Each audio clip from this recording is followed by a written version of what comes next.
السلام عليكم ورحمة الله وبركاته. بسم الله الرحمن الرحيم. إن الحمد لله نحمده ونستعينه ونستغفره ونستهديه. نعوذ بالله من شرور أنفسنا ومن سيئات أعمالنا.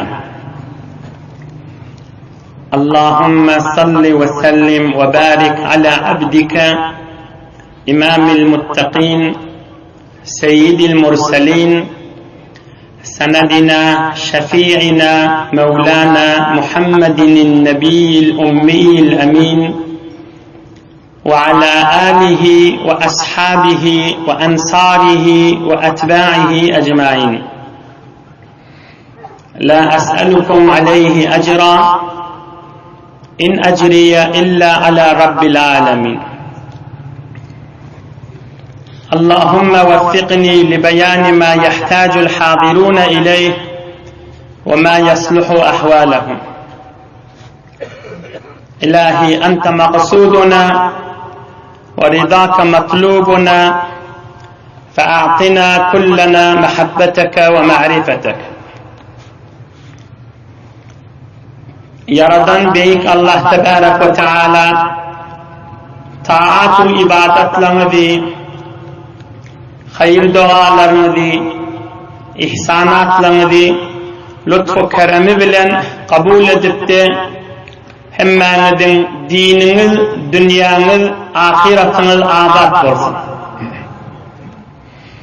Aziz vatanımızda amanlık, emniyet yörep, mehabbet yörep, ittihat yörep, Kur'an, İslam, sünnet ve ak mezhep akidamız yörep durmadan yaradan Allah ayırmaz.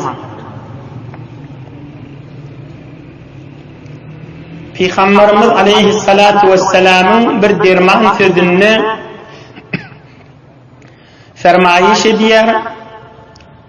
İza kasurat qurra'ukum ve qallat fuqaha'ukum.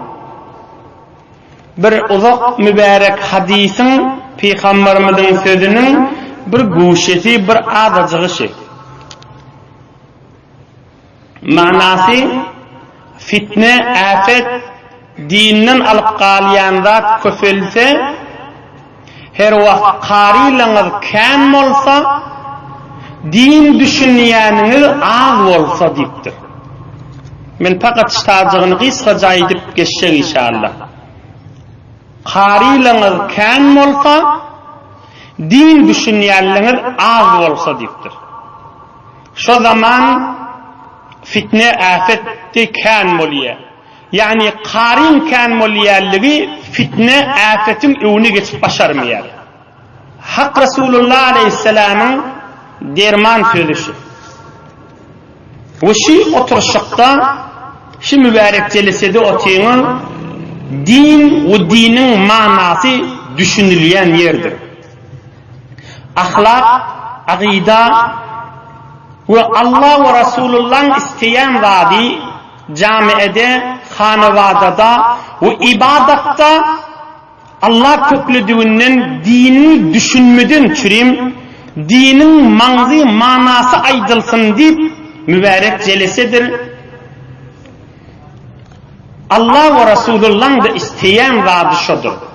Onu qari olmalılar deyip beyle tutmalılar. Qari olsan da din ne diye, din ne isteye, Allah ne isteye manasını düşünmek gerek.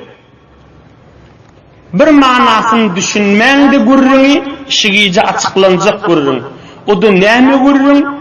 Adam özünü tanımak gerek, özünün menziletini, cayini, ne yağdaydığını tanımak gerek. Yani dinin manasının bir işi. Adam özünün hürmetini tanımak, ibadet etse Allah'ın yanına kat erzişli mahluktur. Ve öz halini de bilmeli. Yani özünü de nem kadimallâl. ini dinin düşünmeli manalarından şey. Geleyliğin gurrunayın. Şu gurrunu Hazreti Sa'di aleyhirrahman Bustan-ı Sa'di'de bir misal ile getiriyor. Bir vakt bir kişicik ova bir 20-30 öy olup bir ova yaşap verin. Ohum şu 20-30 öyün içinde bir yaşlı ketkuda var. Şon hükmü yürüye 20-30 öyün içinde. Sadaka şu aydanına düşmeli. Sadakan kuyun diyenine şon kefi yürüymeli. Keceve şon patası bilen uğramalı. Hulasa şon 20-30 öyün ketkudası olukon yaşlısıymış. Mun doğru düşünülcezirin oğlu varmış. Ohum oğlu bilen bir vakt şu zamanına padişan bulayan şehrine gidiptir. O olukon şehre çıkıp gidiptir. Oğlu da henüz o ovadan daşarını görmeyendir. 20-30 öyden daşarını. Ohum olukon şehre varanına dedeni vurttur, ödü kiçiliyen, ödü yığınanyan. Oğlu köpleptir, dede diptir. Sen bir ketkuda adam diptir, nemi oru darkyan diptir. Pesar gofteş ahir buzurg dehi, beserdari az ser buzurgan mehi. Sen diptir, oğuda kefin yürüyerdi diptir. Bu ulukan şehirde nemi oru darkyan diptir. Beli goft salaru farmandehem, veli izzetem has ta derdehem. Sizin çıkarma oğul deyiptir. Şu 20'nin içinde men kefim yürüyendir. Bu taada sanım yoktur men deyiptir. Ovacığımızda deyiptir. Hayt deyiptir kefim yürüyendirin deyiptir. Bu taada men uğurma adam havaratmasa olacak deyiptir. Zat deyim oğul gedeyli hadir deyiptir. Yine Hazreti Sa'di ohum birce beyt der saydiye tu ey bi haber hemçenan derdehi تو ای بی خبر همچنان دردهی که بر خیشتن منصب نهی sen özün hüt nem oldu mukaddisen deyiptir. Hadir o büyük yerleri öğren deyiptir.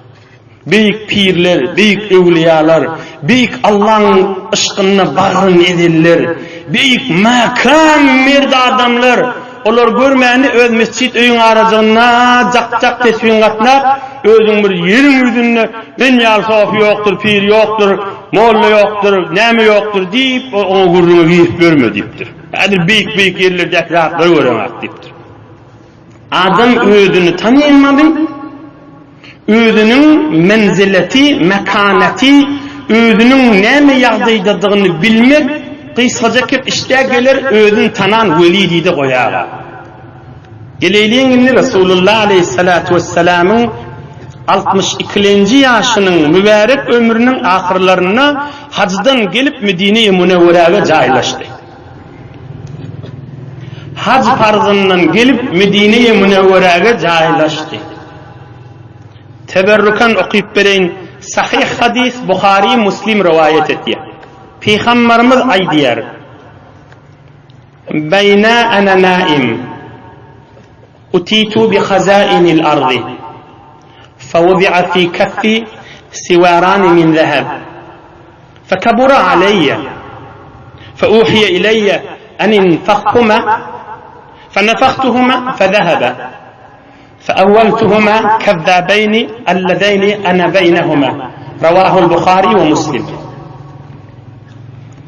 Hak Resulullah Aleyhisselam aydiyor, gece yatıkam diş gördüm, dişimde kan hazinaları, altın kumuşları men huzuruma getiriyorlar. Ve şu hazinalardan şu hazinaları önümde koyuyorlar. Ama Peygamberimiz aydiyor, dişimde men elime iki tane alengu elime dakağlı diyor. Fekabura aleyye. Binem oldu bir. Hıvır bana ağır yerli bir diye. Zenanan eline takılyan zat. Bana ağır yerli diye hıvır. Binajire oldu dip dişimde ha. Oğlum bana vahiy edildi diye peygamberimiz şu vakt dişimde ha. Şu iki tane elindeki tala altından olanı şunu üfledim. Üflettim diye. Şunu üflendi, tozanmalık gitti elimdeki. Yüreğim caylaştı. Fenefaktuhuma fezehebe. Elimdeki tala dakıklı tala altını üflediydiler. Bana yoğur ağır geldi elimde altını gördüm diye. Üflediydiler, üfledim. Bir de tozanmalık gitti. فَاَوَّلْتُهُمَا كَذَّابَيْنِ اَلَّذَيْنِ اَنَا بَيْنَهُمَا. İki tane min peygamber deyip bir yalancı, ağlancı, hokkovaz adam bana kol olup duran şehirlemin taşını alıp kan adamları ağlayacak deyip şunu yordum diye. İni bila manası oldu, min kısaca içine gireyin, kavcetten dinlen. İni mübarek diş oldu, dişini görse eline altınma. Eline altınma, mini hivri peygamberimiz tala eline ağır görttür. Neden deyip ağır görttür? Bunu zinanılar da kınmalı, erkek de kınmıyor. Bir zinanan gelişi, erkeğin gelişi değil. Narahat bolallığının deliyle şu oldur. Ne deyip elimde badi. Oğlum Allah taraftan siz vahiy geltir üfledim. Bir üflesen yok olacak deyip. Üfledim yok oldu. Belli oluyor bir ağlancı, bir bidirek adam yavşak Müslümanlara yönü basın da başlarından savulacak. Bir hüfedip, bir kişicik şem yanıp duramazdı, kişicik ot yanıp duramazdı, hüfedin de sönüp yok bolşiyali, bunu bir azıcık yenilecek Müslümanlar, azıcık vakt ayıracak bolmalı. Bununla şunu yoruyor.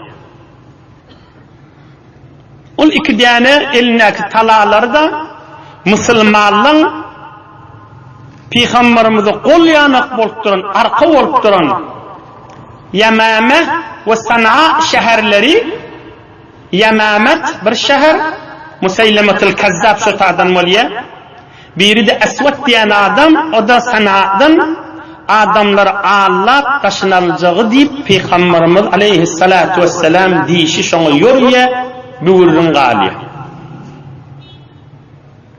İne bila açık bollu görürüm. İki adam Peygamberimizin 62. mübarek yaşından sonra men peygamber deyip dörektir. Biri Esved Anasi.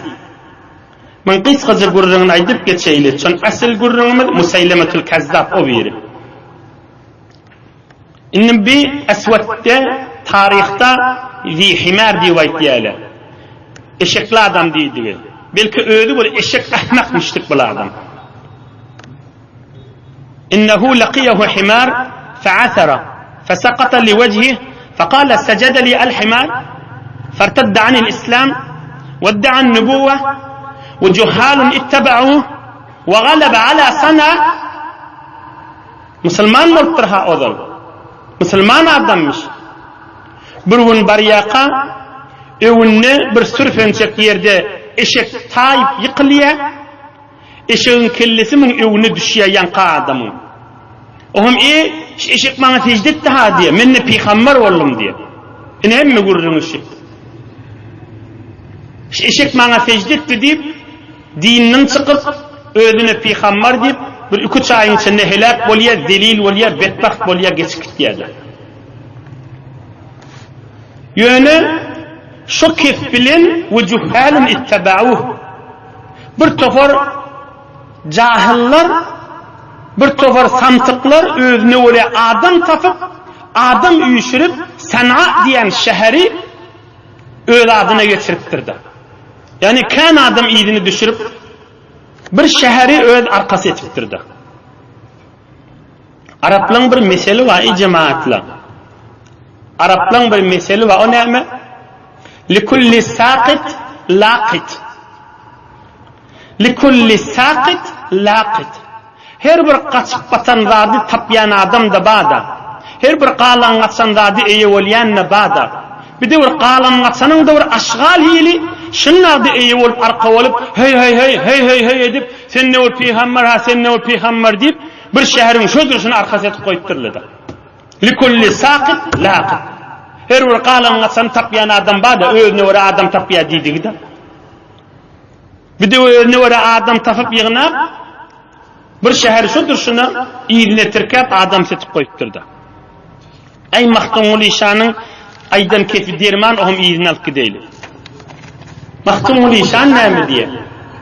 Eşek özüni egzil zaýmaz bedewden qymmat etseň at ýanyny bellidir diýer. Eşek özüni egzil zaýmaz bedewden qymmat etseň at ýanyny bellidir. Takılı duran yerine eşek özüni men attan nämen kim diýip aýtýan bolmaly. Kıymet et görsen belli olur diptir. İkisini bile çaptırıp görsen de ikisini bir yanına koysan da her näme dersen de at belli eşek belli näme diyor. Eşek özün egzil saymaz bedewden. Yani özünü ulum sürüp büyük adamla bilen deňetsek bolýan adam öyle bir eşek diýdigi da mana etýär Mahtumul İşanna. Tapyan misalyň özde pişik bilen itten misal aýtmandyr ha. Tane bilen sığırdan misal aýtmandyr. Eşekden misal aýtdyr. Eşek özüni egzil saymaz bedewden qymmat etseň at ýanyny bellidir. Eşek özüni men attan nämen ma diýip aýtýar diýipdir. Nämen farkym ma diýip aýtýar. Eşek ýaly adam da iştat ýygyny zada yaranak, Hudaýyň ýanynda erzeşi ýok. Men nämen kim men diýip gürlemeden başga iş ýok. Eşek ýaly adam diýip Mahtumul İşan aýtýar hamyn. Ine maňa hemme öwüýdi kurryň şu boldy. Ey cemaatlar, ey musulmanlar, önkü ummatta Beni İsrail kavm diýmeýärler mi? Hazreti Musa, Hazreti İsa, Peygamberin kavmuna, ummatına ve aleme rahmet Muhammed Resulullah aleyhissalatu vesselam'ın ummatına ulamalyň agzyna bir kep barmış. Yani ýöne mana keptide aýdyljak bolýar. Önkü ummatında ulamalar şu kifayet yenmiştikle inni kaçacak görürünü Şi Resulullah Aleyhisselam'ın ummatının nakide ulamalar bir mana kifayet yenmiştikler. Hatta bir tovar ulamalar aytiye şunu Resulullah da ayttı diye. Näme kep? Ay talabilen ya koymalı kep. Men arafa nefsehu arafa rabbehu. Özünü tanan adam Hudaýyny tanar diýipdir. Bütün ulamalyň kepişi, bütün danışmanda İslamiýyň kepi. Belki bir toparla näme diýdi? Resulullah'ın da aydın sözü diýdi. Özüni tanan adam Hudaýyny tanar. Özüni tanymak iki tüýsüllä. Bira özüni tanymak meni Allah adam yaradypdyr. Meni heýwan yaratmandyr. Men Hudaý bilen bolsam ruhaniyetim qawi bolup perişteden men artykmaça. وَلَقَدْ كَرَّمْنَا بَنِي آدَمْ Allah biri bitersiyle diptir diýmek bula bir özüni tanymak. İkinci özüni menziletini, öz makamını, öz halyny tanymak. Öz ýagdaýyny tanymak. Özüne näme qadimetirlik. Men bir ejil adamdyrin. Men bir hiçdirin 100 ýyl mundan ozal ýok, ýene 100 ýyldan ýerine çegine girjek, aňrym bärim belli diýipdi. We men bir ejil adam men eýäme bende bolmasam boljak dälise, ine bir de özüni tanymak. Özüni tanan adam Hudaýyny tanar diýipdirler. Bir misal aýdyň. Qala al-Attabi rahimahullah, marartu bid-dayrin. Fasihtu ya rahib. Falam yujibni ahad. حتى قلت يا صاحب الدير فإذا رجل قد أشرف علي فقلت له ما منعك أن تجيبني أما مغضمدن تقريبا 100 yıl sonra bir ulamaların bir ra'y diýär Attabi diýerler bir yerde bir sofu vardı madam şu halwatta şu düzde oturjagy vardı şonu ibadet ederdi diýer bir mana gurrun hay cemaatlar on bir gün şonu bir göreyin şoň men oturşaýyn diýip bardım diye. Sofyşan diýip gyýgyrdım diye berdim. Haw diýip kellesini galdyrmady, hiç tatymedy. Jogap bermedi diye. Ama bir halvatça yerde ibadet etip bilen bana deydim diye. Yine bana cevap vermedi. 11 neçe dakikadan sonra yukarıdan bir kelle çıkıp "Näme işin ma?" deydi. Yani şol ibadet etip bilen adammış.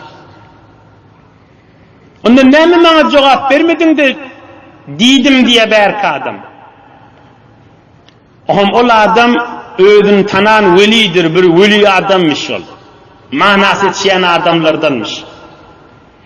Sen niptir, bana sofi işanlık kıyırdın diptir. Men adım tutmadın ki sen niptir. Sen adın näme diptir. Bana okuyup verin manasını. Kultu ve mesmuka. Kale ismi el-kelbul akur. Bana yarak itti daydağı diptir. On bilay diptir, nämesin bey diyen diptir. Şu adamların arasına varımda dilim saklat bilemak diptir. Ona bana azap veriyen dilim minen diptir. Şu dilimi terbiyet vereyim deyip halvatta ibadet etip yatayım deyiptir. Şu öğünümü terbiyet vermesem mereka girecek değerliği ortayım deyiptir. Öğün tanan velidir diyen adam şimdi. Türkmen tala bilen yazıp koymalı gürrününün bir işi. Atavahabalamız, icimamalamız bir mana aydan kefi var da Türkmen näme diye? Öğün tanan velidir diye. Öğün tanan velidir diye. Allah'lı dilim ma deyiptir, şunu sakla bilemek deyiptir. Ödüm terbiyet takıp, dilimi yencip, dilimi terbiyet vermesem, mereka girmeyin, hadir deyip ben deyiptir. Onu bir berk adam iyidin ağaydı örttür onu. Ödüm tanan veli diyerler de, aslı cami-i beşeriyette, erheleyin arasında, enatan arasında, oğulgıydın arasında, hemsayan arasında, mescidin içinde, mahallen içinde, riyasatta, müdiriyette ve beylikde oturulan arasında kanun şıda adam öz halini tanımak. Bir erheleyin arasında bir dinana ilerler, öyün hemmi vurrunun öz eye olacak bolsa, zindigine narahatçılık görüyor.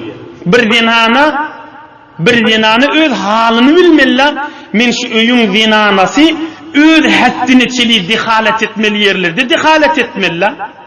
Eyni şıkıp erkek de şeyler.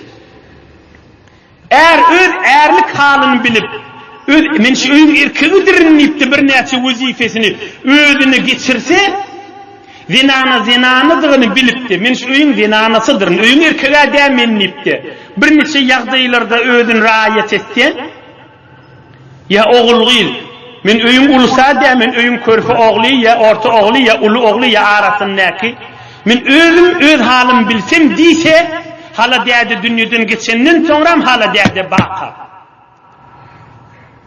Hala derdi dünyadan geçenden sonra hala baka. Onu dert yok bol ki her kim öz halini tanıysa, her kim öz yağdayını bilse, ya medreselerin içinde, ya hücrelerin içinde, ya mescid cemaatın içinde. O sen azançı de, nemetçi kim bir yerde azançı vardı, dersleşip, davalaşıp yürü. Azançı der ki sen, yıllı bir gidip gürrünüz azanın vakti vardı, azançı bilir. Ha şeylemiş, şeyli demiş, sen bernaman şıcırımış, günlü dava etmeye sen halın yok ki, azançı der ki sen. Her kim öz halını özü bilmek gürrün abi. Adam özünü tanıyıp da öz haddinin eve geçmese camiye islah oluyor ki. Ya hiç tattan şeriattan haber yok. İki tane büyük alimin arasında dava turuş yok bol oturan yerine nazar veriyor ki. Subhanakallahumma ve bihamdika ve tebarak esmuka ve teala cedduka ve la ilahe gayruk. Men şu ulu milletin arasında Hudayı müşahede edivayken şol adam yankı Subhanakan manasını bilen hatta özü. Oturun yerine nazar veriyor, nazar veren mi oluyor ki? Mahvaredeki bir kimdiği tanılmayan, ustadı kim, terbiyet veren kim, şayet hatta anırdaki oturan Müslüman kitler duran kafirdir belli dedi. Meğer Armeni Yusuf'dan biri geçmedi mi? Macaristani dervişi durugin mol 12 yıl Türkiye'de okuyup alim mol Müslümanların arasında girip casusiyet kitbendir mi näme? Hiç tadı bilmediğin gelin näme çık nazar verip diyor. Büyük adam büyük alim, büyük pirlin izinden ol burdattır, ol kafirdir, ol nämedir, iyilerinden keplep, nämetçik beytirip nazar verip yürüp öz halın taniman görürüni kadrin bilen adama ak nesihattır, kadrin bilmedik adama kulağına talağıy hak döküke verer. Yani deslatta da aytdım, bu tayı üyüşüp gelin okuyayım diyen yer der, şu meclis. Dinin manası düşünülen yer. Bu bir kepler aydılanına kıyamet şiyaka tutulacağı yada salınıp aydılayan mana vururlar. Öz halını tanımak mana vururlar ha. Yankı betbahtı ödünü peygamber diyor ki, onu eşek kılanlar. Bir kıdani kitap mutala ettim. Ya men bir kıcelesi oturdum deyip, bir kitap mutala eden ne olsa, bir kıcelesi şirke eden ne olsa, bininin evre talqa, nämetçik onun bunun ayağına tayağı okulacak bolpuyor. Nämetçik onun bunu yamallap, dini eval küçük bolpuyor. Hani hayatı, hani yüzünün suyu, hani hudaydan korkması. Özün tanımak manası, öz halın bilmek manası. Beni bu adamı özde, bir yankı özün tanan velini özde. Şu dilim ma deyiptir, gürünü avu dil aytyan deyiptir, şunu terbiyet vereyim deyip, şu ölümü ota çıktalp içinde otayın deyiptir. Yine iyidin alıp gideylin. Bir hemme yerde gerek görürün. Yan ayttık da erheleyin arasında da şeyler. Zinanı özün ayağını övrek kærrek bassa, bir yadat yerini. Kærrek gürrüme gir işte heleyin yadat ye. Oğlun şoğunu yadat ye. Enatanı yadat ye. Öz halını tanan veli da. Bundan anırda nazır açıklığa da etmeli. Türkmen doğan çıkmamızdan çüreyim. Din, mana, zindigin yolu, ibadatın yolu, Allah'ın tanıman yolu. Öz halını tanıyıp da ahiretine kaşıyım gidip Allah'ın rahmetine düşman yola aydılıp du, kadrin bilene mana vururlardır. Fis-sahihayn an İbn Abbas radıyallahu anhuma. Kadime Museylemetul Kezzab ala ahdi Resulillah sallallahu aleyhi ve sellem. İnne ödüne minne peygamber diyen adamın gurruna gelir. Onun adına Museyleme diyeler. Tarihte Museylemetul Kezzab diyeler. Yalandan ödü biliduro, yalandan ödünden Kur'an mecerip Muhammed de peygamber aleyhissalatu vesselam minne şon şeriyegi hem klasi minne peygamber diyenmiştir. Museylemetul Kezzab peygamberimizin mübarek zamanında Medine-i Münevvere'ye kan adamlar bilen geliptirler. Bir kafar ulamalar aydiyar, şu Museylemetul Kezzab iki gaytar geldi peygamberimizin huzuruna deyip. Şu ulamaların kefine göre menne iki gaytar aydıp hizmetini de yetiren. İki gaytar geliptir. Evvelki gelenin gurrunu inleşi. Geliyaka öz içinin yedi öz kavminin arasında diyenmiş. Eğer Muhammed aleyhissalatu vesselam ödü dünyadan ötenden sonra bana bir zat makam, mensep, yer yurt verecek bolsa ben Müslüman olacak dik gelyenmiş. Qaytaydayn, eğer Muhammed aleyhissalatu vesselam ödü dünyada men ölümden sonra şulardan bir zat diyeyim Allah'a mana. Şu cürü bir zat verecek bolsa mena iyidini düşecek deyip gelyenmiştir. Kan kavmi bilen uyuşup geliptirler. Peygamberimiz aleyhissalatu vesselam yanında da Hatibul İslam Hazreti Sabit bağmış. İkisi Peygamberimiz aleyhissalatu ikisi diyen başka adam yok şuna uğrayık diyenler. İkisi Peygamberimiz aleyhissalam Hazreti Sabit şu kavmin üstüne geliptirirler. Peygamberimiz aleyhissalatu vesselam'ın da mübarek eline hurma bağın şakasından bir çiğvik bir şakacık da bağmış. İnne ol näme deyip bağmış? O vurun yok. Olatı eline bağmış. Bir zada gerek bolup bağmış. Bir yerde koyacak bolup bağmış. Mübareğin eline bağmış da. Bir çiğvik bağmış. Ohum yankı Adam aydıptır Peygamberimiz aleyhissalatu vesselam'a. Eger sen niptir dünyadan ötünden sonra bana bir zat verecek bolsan men iyidine düşeyim niptir. Ey cemaat, Resulullah aleyhissalatu vesselam mana seçittir. Mana seçiyalın başı da mahlukun içinde.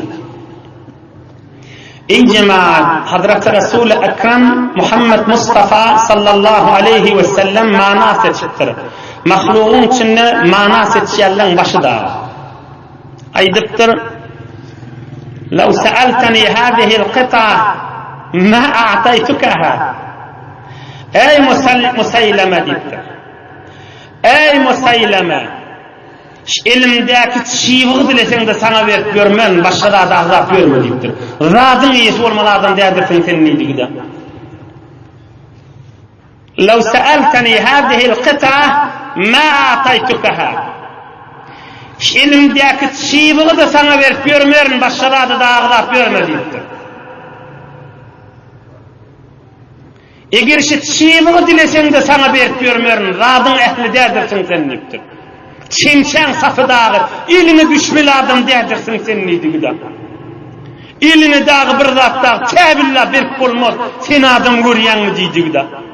Dargatçak adamdırsın sen, Hudaydan daş adamdırsın sen neydi gıda. Men elimdeki zat del, Allah birini bir zat verdiyse, vermeli zatlar deydi gıda. İnnemâ ana qasim vallahu mu'ti. Allah beriye men paylayan ilmden, ışıktan, mehabbetten neydi de Resulullah aleyhissalatu vesselam'ın mana vurrunlarını çiğbığı da sana vermeyen neydir. Şu görünüp duruşundan erzeşi yok, yerde yatan çiğbığı da sana vermeyen neydir. Çimçen safına sana verilmer hiç vakittir. Türkmenin manasını oraya aydılıyada. Hazreti Sa'di aleyhirrahman Ahmediye Habis ra çu teahhud kuniyu binevazi Habis ra çu teahhud kuniyu binevazi bidevleti tu günah mi kunet bi enbazi. Bir evr pest adamla vardır deyiptir. Onu da arka olup eline çimçen safın versen sen arkağından çimçi bilen bay bulacak işleri vardır deyiptir. Bir tovar adamlara sap dağı versen sen arkağından bay zulmetecek, dargatçaktırla deyiptir. Habis ra çu teahhud kuniyu binevazi bidevleti tu günah mi kunet bi enbazi. Sen arkağından bay dargatçaktır. Havardar ol birinin eline mesuliyet verende deyiptir. Haberdar ol birinin eline mesuliyet verende deyiptir. Haberdar ol birinin eline müdiriyet verende deyiptir. Bunun müdüre salam bakın. Ya oğrinçalıktan ya açıklıktan ya görünüp durandan. Çiğvık da vermerin deyiptir. İğrinden ne vur kefaytıptır. Peygamberime. Ey Musayleme. Len ta'duve emrallahi teala fika. Ve le in edberte le ya'qiranneke Allahu azze ve celle. Ey Musayleme deyiptir. Hudayın buyruğundan, Allah'ın emrinin, Allah'ın kaza kadarından ilahi ve süş bilirsin da mı kadiyamı deyiptir. Ne mi deydi? Allah'ın emrinin, Allah'ın kaza kadarının evi süyüşüp min dünyadan ötünden sonra da öldün bir peygamber olup ulu milleti iyiliğini süyüşürüp, iyiliğini düşürüp bir barnamını yürer da mı kadiyip yürüme deyiptir. Hıykalarsın deyiptir, beytme deyiptir. Yine de eğer men diyenim etmesin, Allah seni helak eder deyiptir. Ay Hazreti Mevlana Ahmediye, şu manalardan çıkarıyarlarda. Besdeli çunkuh ra engihtu, murqizirek ba dupa avihtu. Bunlar altın menen yazılmalı gördüğünler. Hazreti Resul-i Ekrem aleyhisselam ol Musaylimetul Kezzab ol habis adama ne deydi? Allah'ın emrinden çıkıp bilmersin deydi. Hudayın emri üstüne yürür, ol kovudur. Hemen behter ki Allah'ın emrine muti olup Hudaya men binden birini mana olup yaşasan ki dünyanın adat olur yoksa zelil olursun deyiptir. Besdeli çunkuh engihtu murgizirek ba dufa avihtu. sen men ders almaly. İlerki dağyali yürekli adamlara vardı deyiptir.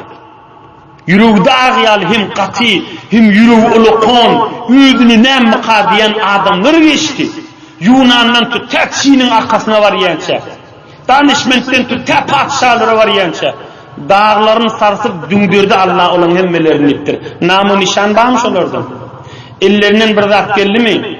Pempeyi'deki ulukon oğudun öyler, Mısır'daki ulukon parklar, ulukon gülüşüp hoş geçirirler, ulukon caylan içindeki haram yoldan gülüşürler. Ne molli?